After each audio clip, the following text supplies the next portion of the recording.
I'm heading out now to the track. Well, it's not actually at the track, it's just outside the track is the McLaren Centre. And that's where all of the vaccinations are being done today, and I gather over the next few days.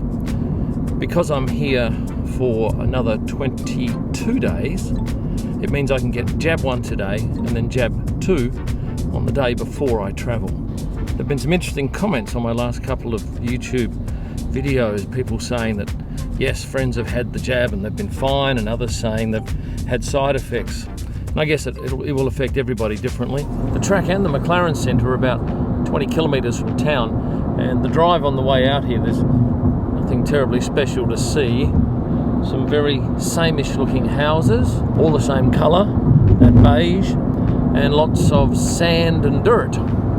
But the track itself is quite marvellous and is a really lovely place to go racing, especially from our side with the media. We get a great media centre, facilities are very good, and this race, of course, there'll be very few spectators there, and only those who've had the injection can come and watch the race.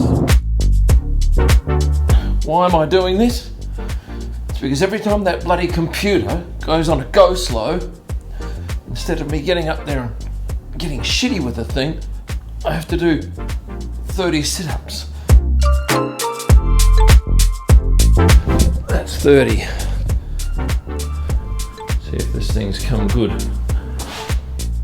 This is the McLaren Centre, and this is where I get my first jab for COVID-19. I now have one of these, a certificate of vaccination. So what was it like? Well, I'd love to show you some vision and some photos, but they weren't allowed.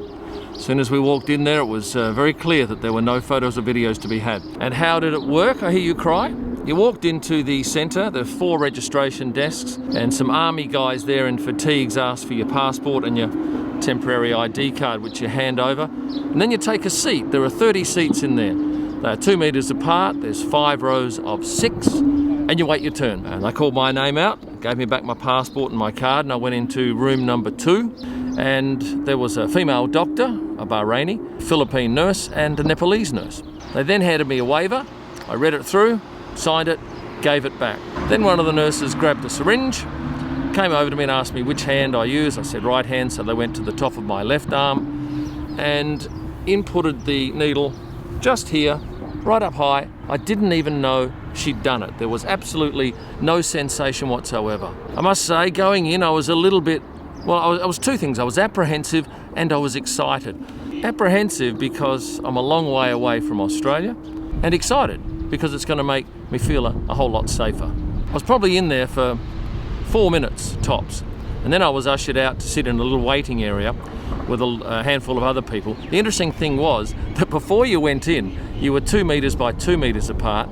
In the waiting area afterwards, you're 1 metre by 1 metre apart. Now, I don't know whether you read anything into that, but that's something that stuck out to me. I sat in that waiting area for probably 12 minutes, and then we were invited to leave with no adverse side effects. Going forward, I think this piece of paper here will certainly help me with my travels this year.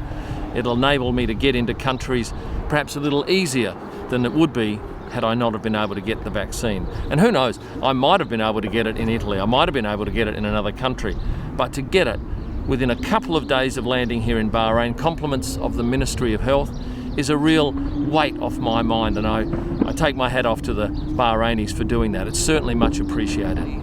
Behind me is one of the entrances to the Bahrain International Circuit, and while we were driving over here, because it's only 25 minutes since I had the jab, I remember seeing a couple of guys walk in with a big cooler box full of Pfizer vaccines, which of course have to be stored at below, I think it is -70 or thereabouts. Pretty darn cold.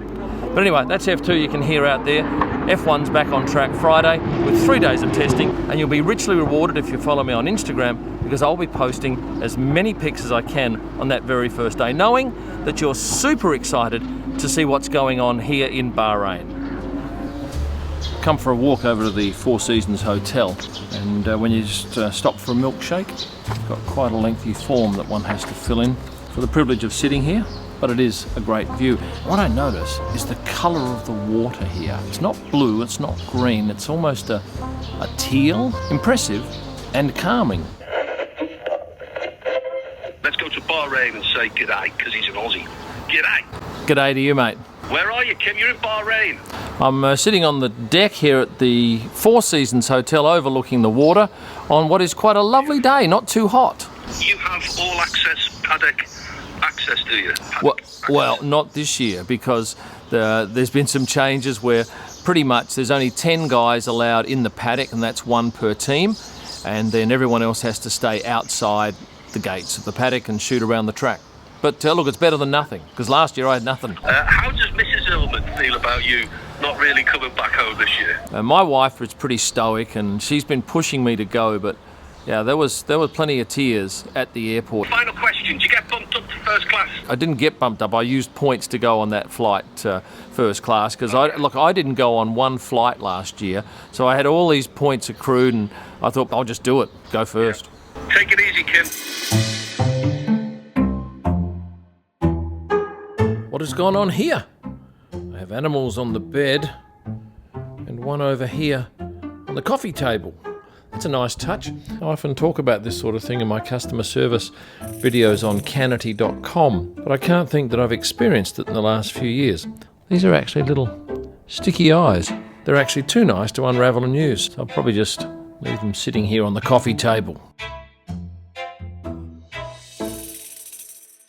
If you've liked this video, please hit the like button. Subscribe if you haven't done so. Gosh, I love it when people subscribe. You'll find all of my images at prostarpics.com. My F1 driver photo books, you can order them at kimillman.com. And for my best pics from the track, head to Instagram at kimillman. Thanks for watching and stay passionate.